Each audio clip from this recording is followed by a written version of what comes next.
Everybody got a puzzle piece when you walked in. You should have got a puzzle piece. And someone said, thank you for being a part. At St. Church, we have a vision. It's to reach people and grow believers. And we need all of you to help us continue to reach people and grow believers. It's all of us being a part of this, all of us partaking, all of us participating. You notice the word part. Definition of part is a piece or segment of something such as an object, which combined with other pieces makes up the whole. Partakers are one who partakes in something, one who participates. You ever do a 1,000-piece puzzle? What do? You have your box, right? And you have a huge table here, and you dump all the pieces out, and you set your box up so you kind of know what it looks like. It's some countryside thing, and you're putting all your pieces, and you're kind of like spreading them out, and now you're flipping them, right? You're flipping all the ones over and making sure that the puzzle part is faced up, and now you're looking for sides, and you're looking for the four corners, and you're trying to color scan and color coordinate and put all the blues here, and this is probably the sky, and this is probably the building, and like you finally figure that out. Great. For me, that takes like a few months, just that part.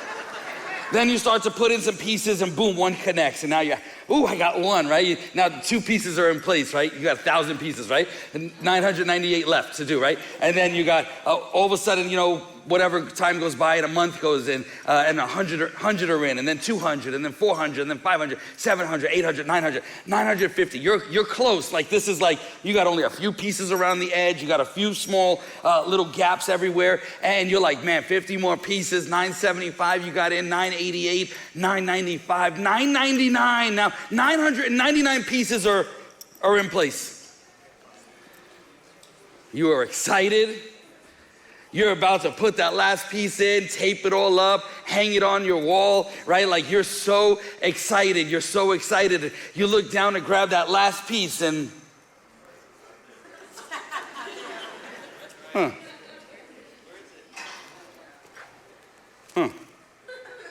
At first you're cool, right? At first you're cool. You're like you grab the coffee cup and you're like, okay, not there. The napkin, the cookie maybe. Okay, check under the table, move the chair. Okay, no. Now you start to get a little bit more worried, right? Now you're like, what happened here? I mean, nobody could have came near this thing. You had police line tape around this thing. Like nobody was supposed to go near this. How in the world did this happen where I'm missing a piece? And so now you start to go crazy. You go over the couch and you're pulling cushions out and you're getting all the pillows, and then you grab a knife and you start cutting open pillows, and then you look at the knife and you look at the dog and you look at the knife and you look at the dog. Like you're about to lose your mind.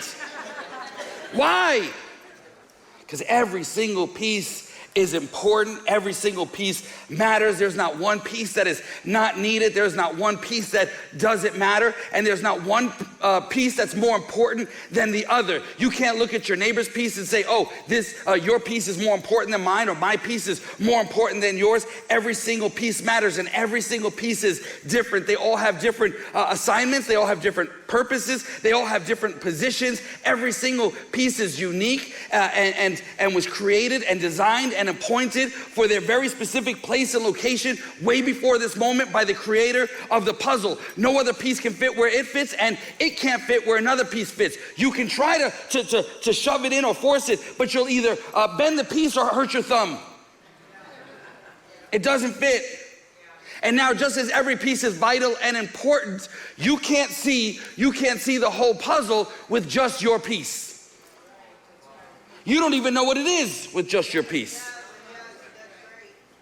You need everyone's pieces together, and as you find where you fit, all of a sudden now you create spaces where other people can fit. So you connect to one, and then others connect to you, and then others connect to them, and everybody's connecting.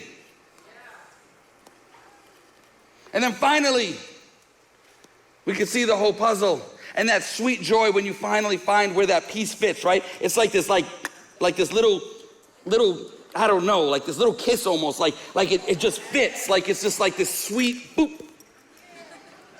Oh, that's where it goes. And the puzzle is incomplete without you. And let me say this, we are all different. We're all different in the best ways. I don't sing like Esteban, and Esteban is not as good looking as I am. It's science. I don't do lights like Carlos. I don't do sound like Jay or Oscar. I don't teach like Pastor Monique. I can't do sign language like Gloria and Maria and everybody up there. Like there are things I can't do. Videos like Elisha. Like that's okay. I am so comfortable in my strengths, and I'm so comfortable in where I'm not strong, and so I can rely on other people to connect with, to say, hey, together. That's okay, because together we're better, and you aren't in competition with anyone. Don't worry about what they're doing or what they're accomplishing or what they're achieving or how many Instagram followers they have. God did not create you to be him. God did not create you to be her. God created you to be you. He needs you. Everyone else is taken. Be you. You are God's only choice for your life assignments.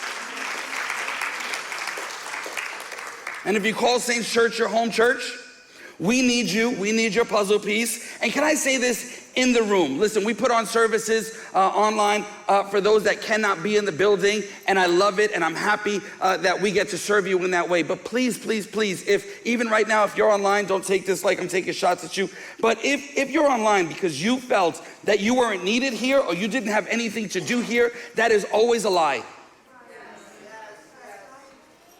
We have a vision to reach people and grow believers. Glendale, Ridgewood, Bushwick, New York City, Eswatini, Africa, wherever else God takes us. We got a lot of work to do. Please don't ever think that you are not needed here or you're not needed to fulfill the vision of the church. We need your puzzle piece, and I am confident that God is doing something special in us and through us here at Saints Church, and I would rather be a part of what he's doing than apart from what he's doing. I just want to be close. I don't want to be a spectator. I don't want to be looking down while everybody else is playing the game and I'm sitting in the stands. I'm like, Coach, put me in. I'm ready. I want to play my heart out. I asked Pastor Jocelyn if I could share this this morning, and she said, of course. And you know, she's going through some medical issues, and so right now she's not able to be with us here in the building. And this happened. When this happened, she was like, hey, can I serve online? I'm online. I can't be in the room, but can I serve online? Can I put all the scriptures and make sure everybody, like I'm chatting with everybody and I'm praying with everybody, and if anyone comes to the Lord, like I'm there to like walk them through those next steps. Like, can I do that? And we're like, absolutely. And she crushes every single Wednesday, every Sunday. I thank God for Pastor Jocelyn. She didn't let her circumstance say, oh, I'm out. Even in her condition, she says, put me in. I can do it from this location, and that's fine, but I gotta be a part. Don't count me out. I'm not sitting on the sideline. We are all called to serve. If you remember, there's Peter has a mother-in-law and she's sick, and Jesus comes into the house and he heals her. And as soon as he heals, it says immediately she gets up and begins to serve them. She says, how can I help? How can I serve? We are saved to serve. We are saved to serve. We get saved and we say, how can I serve? How can I be a part of what God is doing here? And listen, I absolutely, like there's a saying that says, find what you love to do and you'll never work a day in your life. I found that, and I love what I get to do for a living. I get to teach the word. I get to love people. I get to serve people. I get to feed people, whether it's here at Saints Church or in Eswatini or the Legacy Center. I love what I get to do. I love what I get to do, but it didn't happen overnight. Thank you. But it didn't happen overnight. This is the point. Like when I got saved at 17, I was like, okay, I just want to serve. How do I do that? And I went to Bible school for a couple years. And then I was like, I'm going to Peru to be a missionary. At 20 years old, I packed everything up. I went to Peru. And I get to Peru. I get to the church. They're like, what do you want to do? I was like, I don't know. Put me in, though. I'm trying to figure out where I fit in the puzzle. Man, I did everything. I did executive pastor, I did youth pastor, I tried to do women's pastor, they fired me. I did kids pastor, I painted, I was a plumber, I was a rapper. I drew the flyers. I decorated the chairs. I did everything. I even tried to learn piano and guitar, and that Like 2 days didn't work. But I was trying everything. I'm like, God, where do I fit? Where do I fit? And I'm like, nope, it doesn't fit here. Nope, doesn't fit here. Nope, definitely doesn't fit here. And as I'm reading my Bible, just in my quiet time, I start to see like Jesus always having a physical aspect to his ministry. And like I knew I wanted to tell people about Jesus, but like I was trying to figure out how to do it. And I saw this physical aspect like where he would always do like physical things that put him in position to do spiritual things. And so I'm like, okay, like when he saw a blind guy, he healed them and he gave them their eyesight. And when he saw a lame guy, he helped them up to walk. And if he saw people that were hungry, he gave them food to eat. And I read the story about the 10 lepers and how he's walking by and these 10 guys with leprosy, like they're dying, and he heals all 10 of them. But one comes back to say thank you. The other 9 don't even say thank you. But Jesus didn't go, hey, you ain't gonna say thank you? Leprosy again, poof. Everyone was better because Jesus was around. I said, God, I want to do that. I want people to be better because we are in the neighborhood. I read the Good Samaritan story, mind blowing. Then I read this story, feeding of the 5,000, which we're going to focus on today. It changed my life. I said, that's it. It was like that click. Like, oh, that's where I fit. To physical ministry, which puts me in position to do spiritual ministry. It was like, that's it. That's what I want to do with my life. So I'm going to share with you the story that changed my life and how I got to where, that's where I fit in the puzzle. That's my place. That's my location. And that's what God created me for. And so Matthew chapter 14. We're also going to read John chapter 6 intertwined with it. It's the same story, just a couple different details in different places. So I want to go back and forth, so just stay with me. The verses will be up on the screen. But Matthew chapter 14, John chapter 6, it's also in the other 2 Gospels. It's in all 4 Gospels. It's the only miracle besides the resurrection that's in all 4 Gospels. No other miracle is in all 4 Gospels but this one and the resurrection. And it says, Matthew 14:13, when Jesus heard what had happened, he withdrew by boat privately to a solitary place. He had just heard that his cousin, John the Baptist, got beheaded. And so he was going off to a solitary place to just be alone, just to get some alone time. And hearing of this, the crowds followed him on foot from the towns. When Jesus landed and saw a large crowd, he had compassion on them and healed their sick. Other Gospels say he was teaching them many things and healing the sick. As evening approached, so that means hours had gone by, the disciples came to him and said, this is a remote place and it's already getting late. Send the crowds away so they can go to the villages and buy themselves some food. Jesus replied, they do not need to go away. You give them something to eat. John chapter 6 verse 5 says, when Jesus looked up and saw a great crowd coming toward him, he said to Philip, where shall we buy bread for all these people to eat? He asked this only to test him, for he already had in mind what he was going to do. He was messing with Philip. That's why they call him the Messiah.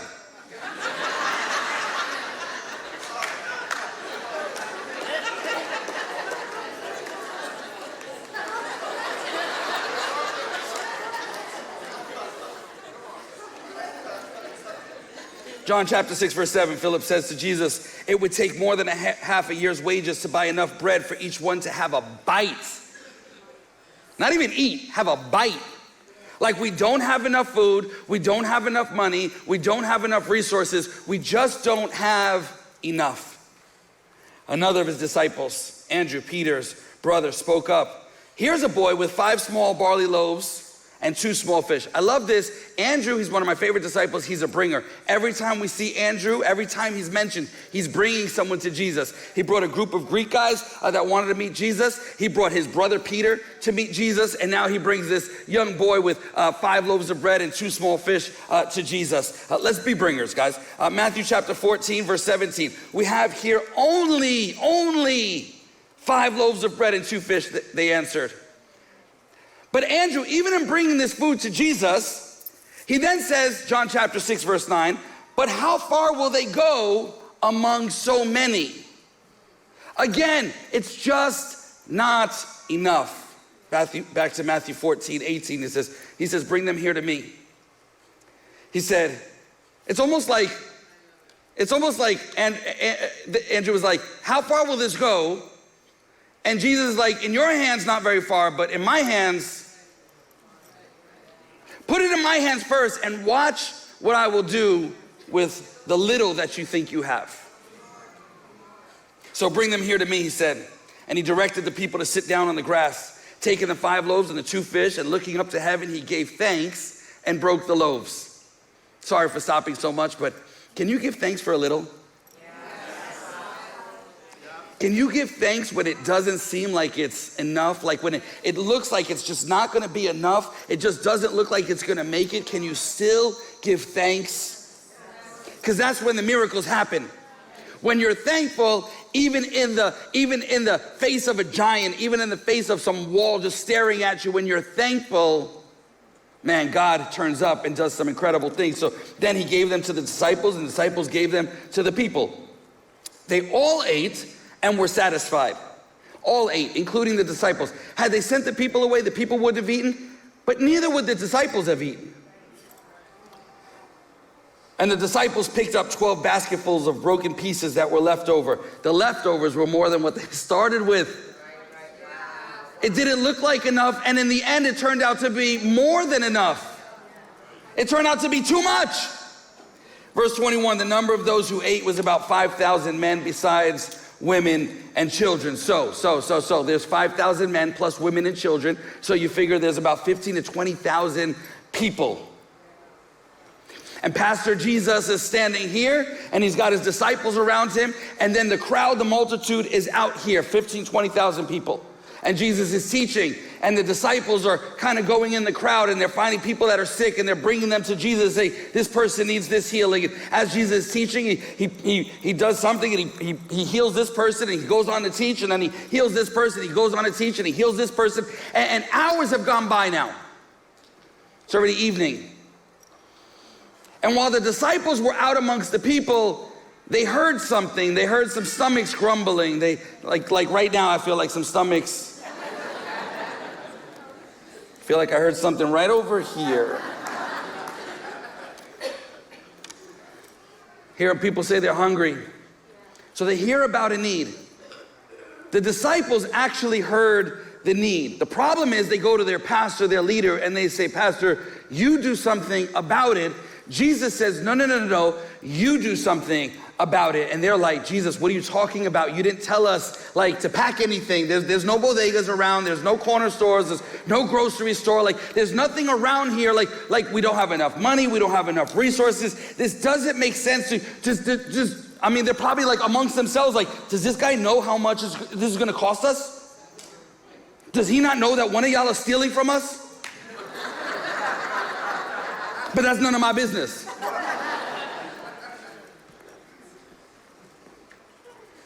And after you crunch all the numbers, you do the math, you look at every loophole, you're like, the math isn't mathing, and they're like, man, it's gonna take eight months' wages. I mean, that's the facts, that's the facts. That's the facts. It was facts, but not faith. They weren't wrong, they were just incomplete. They failed to account for their greatest resource in their equation. Jesus wasn't in their equation. So in their logical, fact-filled, faithless mind, they think and twist every angle, and they come to the same intellectual conclusion. It's just not enough.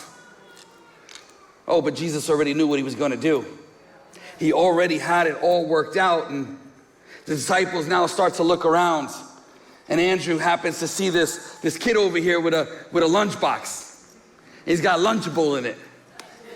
And Andrew goes over and he like, give me that lunch. He robs this little kid. He takes his lunch and he brings it to Jesus. And even in that, he's still saying it's not enough. But at least he puts it in Jesus's hands. 5 small loaves, 2 small fish, saying it's just not enough.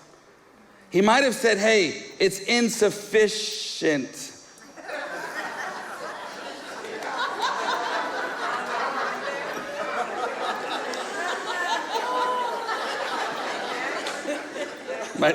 My daughter's like, oh my gosh, Dad.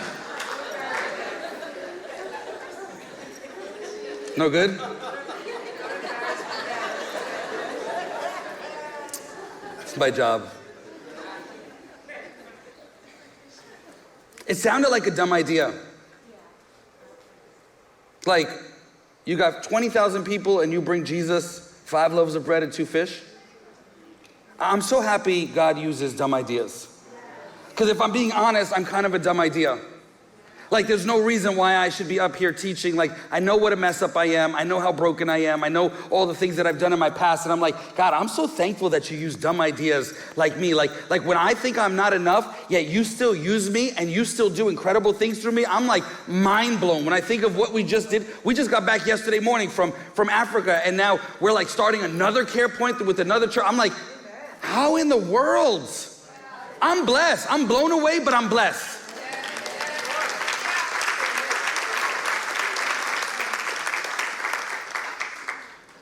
So now Jesus has this kid's lunch. They borrow the kid's lunch, and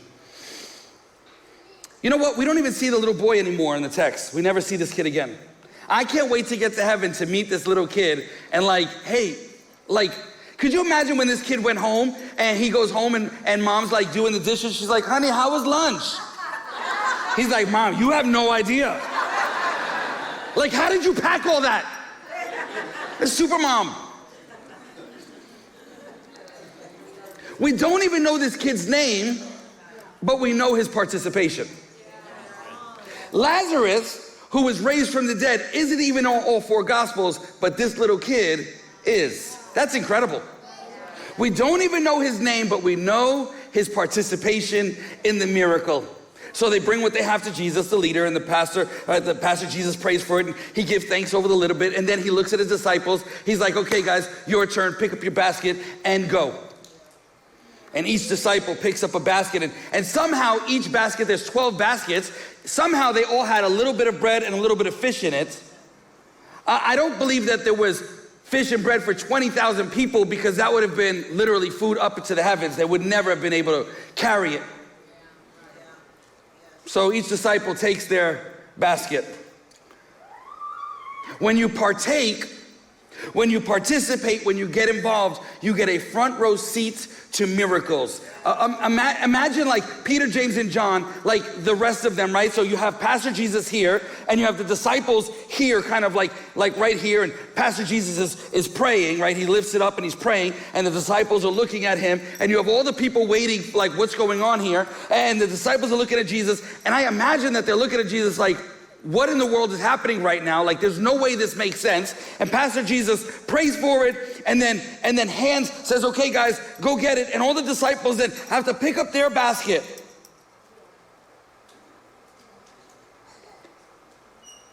And with some kind of, even if it was the smallest faith, they do this little spin turn towards the people.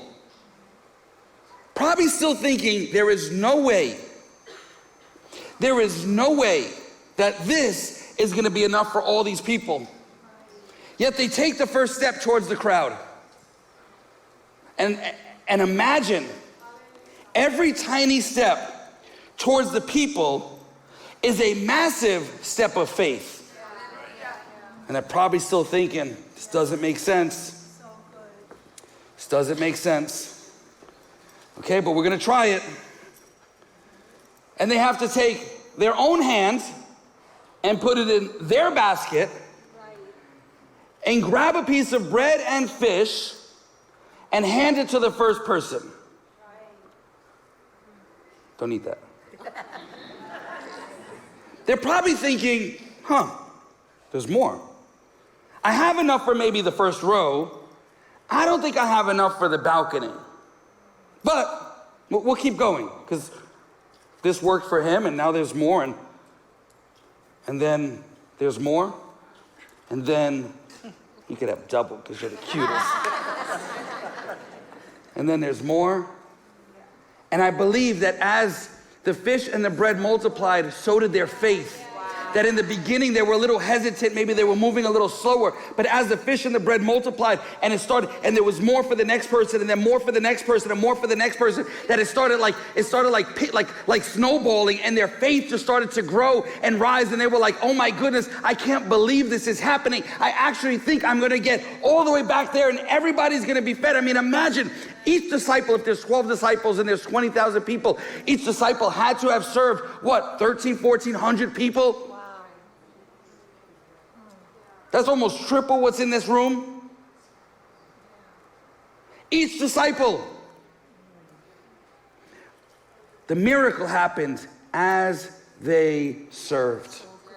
As they partook, as they participated in serving, the miracle just started happening and happening over and over and over again. Miracle after miracle after miracle after miracle after miracle. And their faith just must have been exploding. And they were like, man, I can't believe that this is actually happening. It didn't seem like it made sense at first when we first started. But man, Jesus is actually multiplying this and it's getting done. And every single person ate, not just ate, but ate. It says they were all full.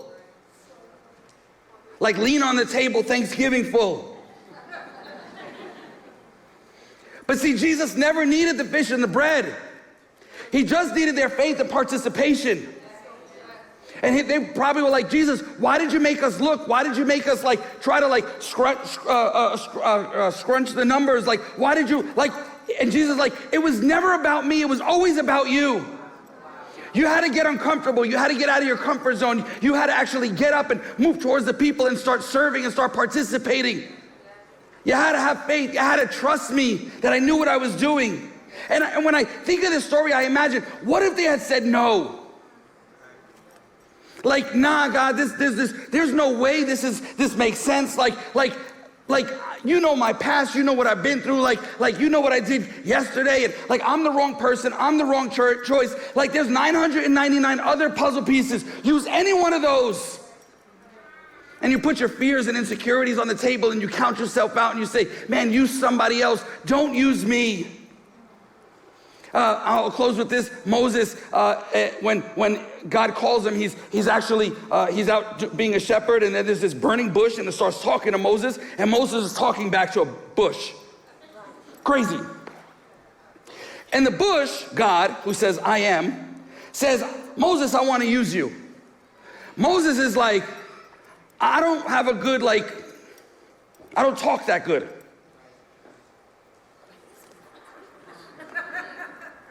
He's talking to a bush who's talking back, and he's like, I don't talk that good.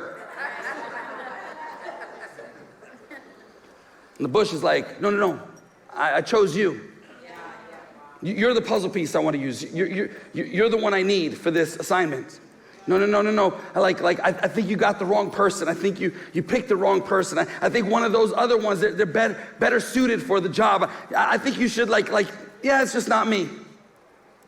He's arguing with God. And then he's like, all right, God, if this is really you, I need to see a sign. Ever do that?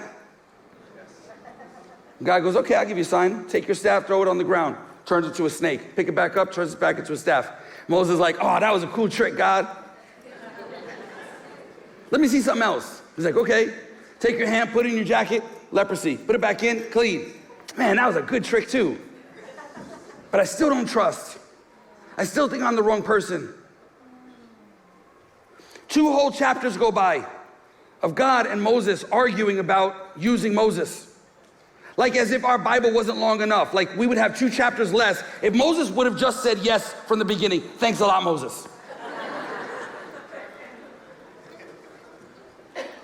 They're arguing, they're going back and forth, going back and forth, going back and forth. Moses putting all his flaws, all his insecurities, all his fears on the table.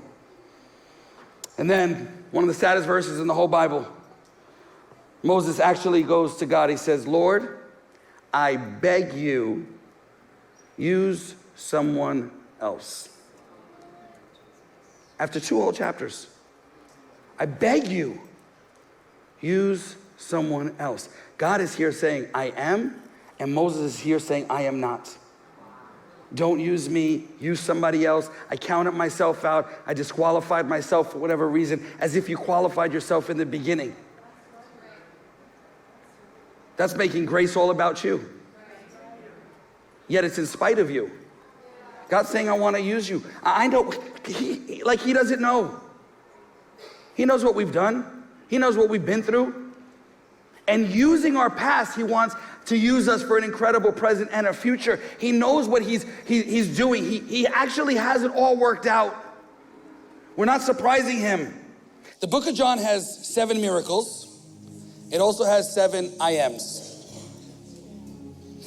This is the part. When you feel like you don't have enough or you're not enough, Jesus is like, I am what you need. You don't have bread? I am the bread. When you feel like you're in a dark place, he says, I am the light of the world. When you feel stuck and there's no way out, I am the door. When you feel all alone and unwanted, I am the good shepherd. When you feel lost, lied, and got nothing left, I am the way, the truth, and the life. When you feel disconnected, I am the vine. When you feel like death surrounds you and you just not gonna make it, and like it's all over for you or your job or your kids or your health or your marriage or a friendship, I am the resurrection and the life. I am. When you feel like you're not enough, God's like, I am. He's more than enough. So I'm here to say to everybody, don't let your story be 2 chapters longer than it has to be, because you're fighting with God and you're wrestling with God. When he's saying, man, I just want to use you. Just say yes. Just surrender, put some hands up and go, I surrender, use me. Because I wonder who hasn't eaten because of my lack of faith. Because I've been telling God, no, I beg you, Lord, use someone else. I'm not the right puzzle piece. I'm not the right choice. You don't know like what I've been through or what I did, like use somebody else. Stop making excuses. Take the little bit, they're not enough, and give it to God and step out in full faith and be part of the miracle. Not only yours, but someone else's. Hey, real quick, I want to end with this story. My daughter Marissa, she was like 5 or 6 at the time, and we were living in Peru. And when I said like I found my place, it was doing like physical things. So we would do medical clinics, and every single Saturday we would do these medical clinics, and we'd put up big tents, and we had doctors and work with a church and evangelists, and we'd give out food and preach the gospel, and it was incredible. Every single Saturday, we'd have lines of 1,000, 2,000 people, mostly women and children. And so this one Saturday, I'm ready to go. I'm getting in my truck, and my daughter comes running and says, Daddy, can I go with you? And I said, sure, come on. She jumps in the truck, and she goes, wait, I forgot something. She runs back upstairs. She comes back down. She has a purse with her, and I'm like, oh, that's cute. Like, she's being a little girl. We get to the medical clinic, and I get out of the truck, and I just start saying hi to everybody, hi to the doctors, hi to the volunteers, hi to the pastor, like has kind of like waves to the line, like, hey, thanks for being here. We can't wait to serve you. And we're doing all this stuff, and my daughter's behind me. She's like, hi, right? And then all of a sudden, she got Miss Boss Lady, and she was like, I need a table and 2 chairs right over here. And I'm like, okay.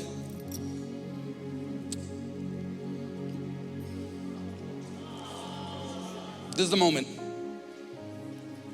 Table, 2 chairs.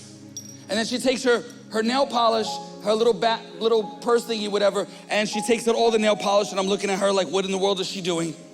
And like the nail polish, like it's gross, like it's like all the paint like is like all over the bottle, like it's just disgusting, right? She didn't say, Dad, can we go buy new nail polish? She like used hers, which is part of the story. And so she's got it all lined up, different colors, and then she sets it up, and then she looks over at the line where there's this 2,000 women and children, and she walks over to the line, and she goes to the first little girl on the line, and she says, hey, in Spanish, ven conmigo, and the little girl, she's like holding her mom's hand, and she looks at my daughter and looks at her mom, and she's like, stranger danger, this little white girl's trying to kill me. Don't let her kidnap me. My daughter convinces her, come on, I want to show you something. And finally she goes and she grabs her hand, she brings her over, and she puts her in the chair, and she says, hey, what color do you want for your nails? She points to a color. My daughter starts to paint her nails. She's 5, so she's like painting her whole hand, right? This little girl's face goes from like fear and death to like, wow, no one has ever done this for me. And then all of a sudden, all the other little girls on the line were like, Mommy, can I get my nails done too? And their moms are saying, of course, and they're all smiling, and all the girls run over and they get behind this little girl, and they form this like massive line. And then her line was bigger than my line. I was like, excuse me, girl, no competition. You are fired. And the moms are all smiling. And it changed the whole mood. Real hot, sunny day, people waiting hours to see a doctor with all their sickness and whatever else they got, hungry. It changed the whole mood for the day. And I said, a little 5-year-old girl took her own resources that didn't look like much, that you would have probably thrown away because they looked gross and disgusting. She took that, her own resources from her own room, and brought it to this and changed the whole day and put a smile on people's face. And I said, man, if a little girl could do it, I got no excuse. What I have may not look like enough. It might not look like anything much, but man, when I put it in God's hands, when I put it in God's hands. And so I'm confident that as I say yes and I jump into his will, he'll do incredible things. He'll do miracles and miracles and miracles. And that as I partake, I'm gonna see miracles done. I'm confident that he's with me. I'm confident that he's already worked it out, that he already has it. He knows exactly what he's gonna do in every single situation, that even when I don't feel like enough, he is. And every time the devil reminds me of my past, I tell him, you gotta go back a little bit farther, all the way to the cross, because it covers me today. And I reject the lies that are in my head telling me that I'm not enough, that my best is behind me, that I'm the wrong choice. No. My God says I'm a son of the living God, that I'm a chosen child of God, that I'm more than a conqueror, and that he's with me. And if he's with me, then who could be against me? I know that I'm chosen. I know that I'm appointed. I know that I'm anointed. I know that I'm created and unique and divinely placed just for the piece that God's put me in the puzzle. And he's got incredible things for me and every single one of you. So we say, Lord, here I am. Here I am, God. Use me. Use me, God. Place me where you want to place me, God. I'm saying, God, put me in. I want to serve. I want to get involved. As I serve, I'm going to see miracles happen, not just in my life, but everyone around me. So we say yes. So we say yes.